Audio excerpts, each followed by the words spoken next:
Friends, இந்த மீன் குழம்பு பார்க்கும்போது எவ்வளோ ஒரு சூப்பராக இருக்குது பார்த்தீங்களா? டேஸ்ட் அந்த அளவுக்கு சூப்பராக இருக்கும். நம்ம தேங்காய் பால் வச்சு செஞ்சதுனால இதோட டேஸ்ட் அந்த அளவுக்கு சூப்பராக இருக்கும்.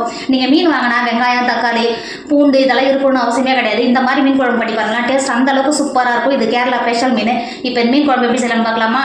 Hi friends, welcome to Kerala சமையல். கேரளா சமையலில் சூப்பரான ஒரு மீன் குழம்பு தான் பண்ண போகிறோம். வாங்க எப்படி செய்யலாம்னு பார்க்கலாம். நம்ம வெங்காயம், தக்காளி எதுவுமே சேர்க்காம சூப்பரான ஒரு மீன் குழம்பு தான் பண்ண போகிறோம். நம்ம மாங்காய் போட்டு தான் செய்ய போகிறோம். நான் 1/2 கிலோ மீன் எடுத்திருக்கேன். கெளுத்தி மீன் தான் எடுத்திருக்கேன். நல்லா பெரிய மீனை கட் பண்ணி எடுத்து வச்சுருக்கேன்.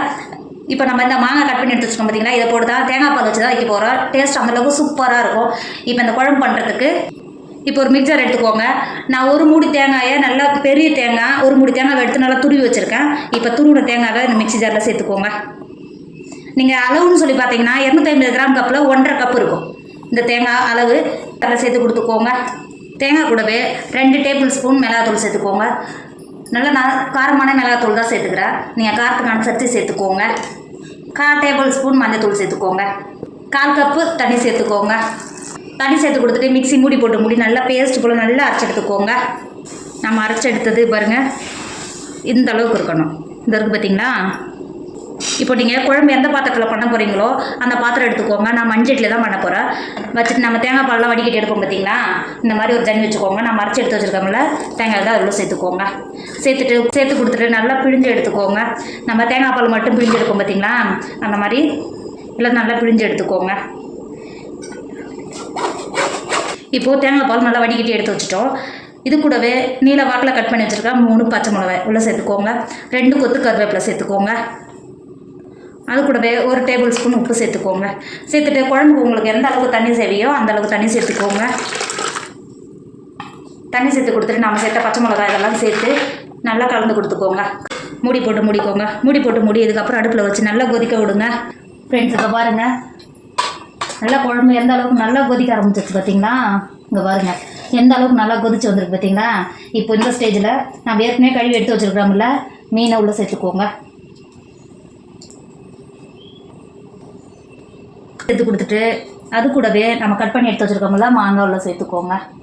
நீங்கள் மீன் சேர்க்கும்போது மாங்காய் சேர்த்திங்கன்னா நல்லா வெந்து உடையாமல் இருக்கும். மீன் கூடவே மாங்காவும் எடுக்க முடியும். புளிப்பும் கரெக்டாக இருக்கும். சேர்த்து கொடுத்துட்டு மாங்காய் நல்லா மீனோட சேர்ந்து வர மாதிரி நல்லா அழுத்தி கொடுத்துக்கோங்க. குழம்புக்குள்ளே இருக்கிற மாதிரியே. இந்த ஸ்டேஜில் உங்களுக்கு உப்பு எதாவது கம்மியாக இருந்தால் சேர்த்துக்கோங்க. இப்போ மூடி போட்டு மாங்காய் மீனும் ஒரு 10 நிமிஷம் நல்லா வெந்து வந்துடும். நல்லா வேக வச்சுக்கோங்க. ஃப்ரெண்ட்ஸ், இங்கே பாருங்கள் எந்த அளவுக்கு மீன் குழம்பு நல்லா கொதிக்குது பார்த்தீங்களா? மீனும் நல்லா சாஃப்டாக இருக்கும். அந்த மீன் நல்லா வெந்து வந்துருச்சு. நம்ம சேர்த்த மாங்காயும் நல்லா வெந்து வந்துருச்சு. இப்போ பாருங்கள், இப்போ இதை வெளில எடுத்துக்கோங்க.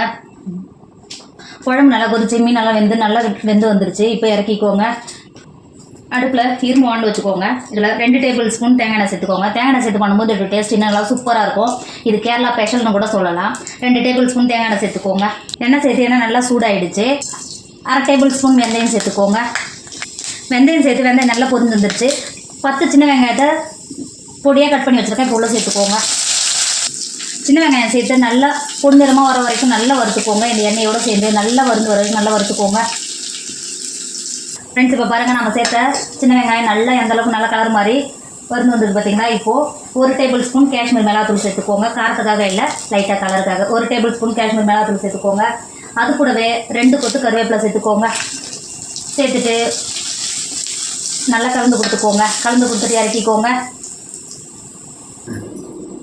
இப்போது நம்ம எடுத்து வச்சுக்கோங்கள குழம்புல நம்ம தாளிப்பு எடுக்கணும் பார்த்தீங்களா, அதை உள்ள சேர்த்துக்கோங்க. தாளிச்சதை சேர்த்த உடனே ஒரு 5 செகண்ட் நல்லா மூடி வச்சுக்கோங்க. ஃப்ரெண்ட்ஸ், இப்போ பாருங்கள் 5 நிமிஷம் ஆகிடுச்சு. நம்ம சின்ன வெங்காயத்தினால எண்ணெயில் வறுத்து சேர்த்த முடியுங்களா, அதோட வாசனையில் இதோட டேஸ்ட் அந்த அளவுக்கு சூப்பராக இருக்கும். இப்போ பார்க்கும்போது எவ்வளோ ஒரு சூப்பராக இருக்குது பாருங்கள். கேரளாவில் மீன் குழம்பு இப்படி தான் வைப்பாங்க. டேஸ்ட் அந்த அளவுக்கு சூப்பராக இருக்கும். நீங்கள் யாராவது இதுக்கு முன்னாடி சாப்பிட்ருந்தா கண்டிப்பாக கமெண்ட் பண்ணுங்கள். ஃப்ரெண்ட்ஸ், நம்மளோட கேரளா ஸ்பெஷல் மீன் குழம்பு சூப்பராக ரெடி ஆகிடுச்சு. இதோட டேஸ்ட் அந்த அளவுக்கு சூப்பராக இருக்கும். நீங்கள் வீட்டில் ட்ரை பண்ணி இதோட டேஸ்ட் எப்படி இருக்குன்னு சொல்லிட்டு மறக்காமல் கமெண்ட் பண்ணுங்கள். என்னோட வீடியோ உங்களுக்கு பிடிச்சிருந்தா உங்கள் ஃப்ரெண்டு உங்கள் ஃபேமிலிக்கு ஷேர் பண்ணுங்கள். மறக்காமல் கேரளா சமையல் சப்ஸ்கிரைப் பண்ணிக்கோங்க. தேங்க்யூ.